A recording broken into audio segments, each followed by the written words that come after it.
insha allah maanta waxaan rabnaa inaan fahanno back panel and front panel wajahada hore computerka iyo wajahada dambe. back panel waa wajahada dambe ee computerka, front panelna waa wajahada hore ee computerka. ayaynu rabnaa si fiican inaan fahanno back panel connectorska aan waliba si gaar ah u aragno. connectors waa ku xirmayaasha waxyaabaha ku xirman kara xagga dambe. There could be a dozen waxa jiri kara tobanaan or so different types of connectors iyo macnaha connector badan waxyaabo badan oo xagga dambe computerka ku xirman kara ayaa jira. waxaa kamid ah mid dabka computerka dabka siinaya, waxaa kamid ah mid videoga computerka maar VGA-giisa in video gudbiya, waxaa kamid ah kuwa codka gudbinaya, keyboardka iyo mouse-ka baa kamid ah, network baa kamid ah meel network kaga xirma computerku leeyahay iyo waxyaabaha kala duwan. markaan si guud marka uga hadalno connectors are connected to the one or two things, the motherboard or expansion. laba shay bay midkood ku xiran yihiin sida wax walba computerka ku xirma. laba shay ku xirman yihiin. wax walba oo computer ku xirma laba shay ku xirman yihiin midkood, wax kale lama jiraan. ama motherboardka wax shay ku xiran yahay ama wuxuu ku xiran yahay expansion card. wax motherboardka ku xiran sida RAM-ka oo kale oo motherboardka laftirkiisa aan ku xirayno waa shay iyo CPU-ga iyo motherboardka laftirkeeda ku xiran. ama waa kaar oo USB-gan waa kaar hadda meesha aan gashanay waana expansion card. in fact kaarkan intuu ka waxmaada kaar kale mid kuwa waxa jira manufacturability oo shirkadda ku soo dhistay. shirkadda ku soo dhistay USB-gan already waa lagu soo dhistay, laakiin normally meel kale uu galay meel kale oo la fujin karaa jirto expansion slots la yiraahdo oo loogu xiriirin karo ayaa jirta. marka wuxuu laba midkood ama kaararkaas expansion slotska hadda waxan waa iska kaarkii nooc kamid ah, ma fahantay? kaarkii USB-ga weeye waa kaar la geliyay, ana hadduu ka xumaado kaar kala gashan kartaa. kuwa lagu shilay baa jira dhib ma laha, laakiin meel kale baa ku bannaan oo aad gashan kartid kaarkan oo kale USB-ga. marka computerka wax walba aan ku xirayno laba shay ay mid gashan yihiin, ama motherboardka toos ugu xiriirsan yihiin ama kaarkan expansion cardka ayay ku xiriirsan yihiin. soo waxaan fahnay marka aynu si fiican u sharaxno. xaggan waa hadda xaggii dambe computerka. marka computerka waxa uu furan yahay oo de motherboardkii xaggeedii dambaana loo soo sawiray, laakiin computerkii oo dhammaystiran qolof gashan yahay ma aha. hadda computerka waxaa aragtaa qolof inuu gashan yahay oo case-kii ku jiro computerkan, laakiin case kuma jiro. motherboardkii ayaa xaggeedii dambe la soo sawiray. marka by the way xaggan mar walba way soo baxdaa oo banaanka waa laga arki karaa xitaa haddii qolof gashan yahay. okay, marka shay koowaad aan arkayna waxa weeye waa VGA card baa loo yaqaanaa kaarkan. VGA waxa waa inaad si fiican u taqaanid. VGA kaarku maxaa la yidhaahdaa waxa weeye muxuu faa'iido inuu leeyahay VGA kaarkani markaan computerka isku xirayno.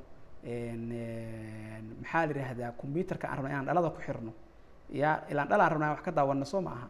marka dhalada iyo computerka markaan rabno inaan ku xirno ayaan isugu xiriirinaa maxaa la yidhaahdaa isheg VGA-ga.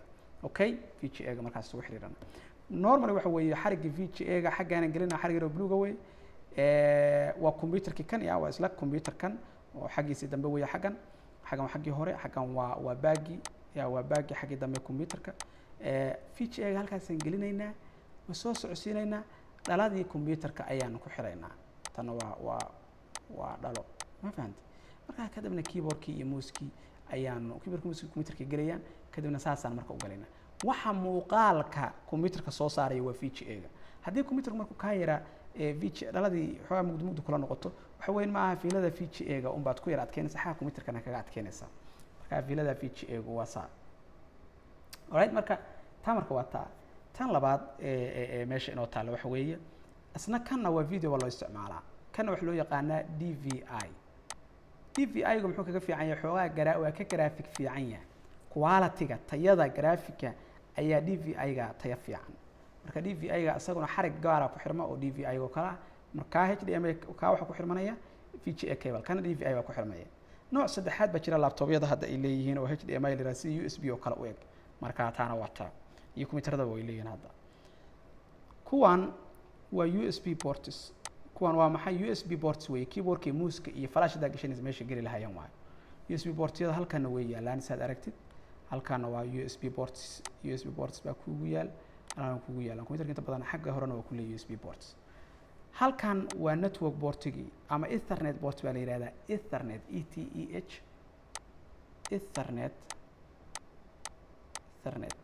okay ethernet marka ethernet waa meesha network ku xirmanayay ma fahmi halkan waxaa ku xirmanaya codadkii marka kaas inta badan waxaa gala samaacadaha gala kana waxaa gala microphone-kii wixii lamid ah ma fahanta waa codadkii wixii lamid ah marka xagga dambe computerka halkaas ka jirta hal god baa inaga maqan oo muhiim ah oo godkii dabku galayay ayaa inaga maqan marka kaana waxaan isku dayayaa inaan isku dayayaa haddii la yiraahdo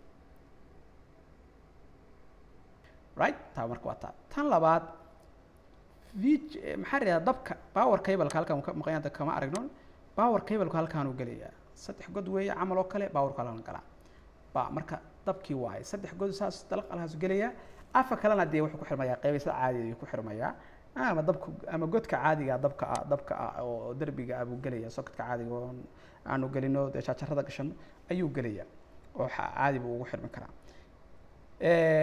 wax xaggan idinkaga muuqdo oo xaggan shabaqaas intaan oo dhan ah waa power supply-gi computerka xaggiisii dambe weeye waxa hadda xaggan inooga muuqata power supply-gi weeye xaggan uu gashan yahay kadibna motherboard ku xidhiidhsan waa waxa dabka siiya computerka oo dhan iyo motherboard-ka oo dhan iyo wax walba front panel wajahada hore computerka wax badan inta badan ma yaalaan laakiin waxyaabo muhiim ah yaal wajahada hore meel aan computer ka daarna ka damino ayaynu ka helaynaa batoonka waxa laga yaabaa sometimes inuu kor kaga yaalo dhinac kaga yaalo dhib ma laha laakiin adu batoonkaas uu leeyahay kole meel la taaban karo oo computerka laga daaro labo waxa uu leeyahay DVD-dii booski DVD-da batoon yar oo aan saa u taaban karno meel yar oo laga taabtay leedahay si uun meel la taabto ama halkaan ha noqoto ama halkaan ha noqoto waa taabanaysaa DVD-da ku soo furnay marka cajaladaha DVD iyadoo dhan ama CD iyadoo dhan meesha geli lahayn halkaa waaye xagga hore sidoo kale waxay leedahay meel microphone-ka iyo samaacadii ah haddaad dhaga gashanaysid ama dhaga weetid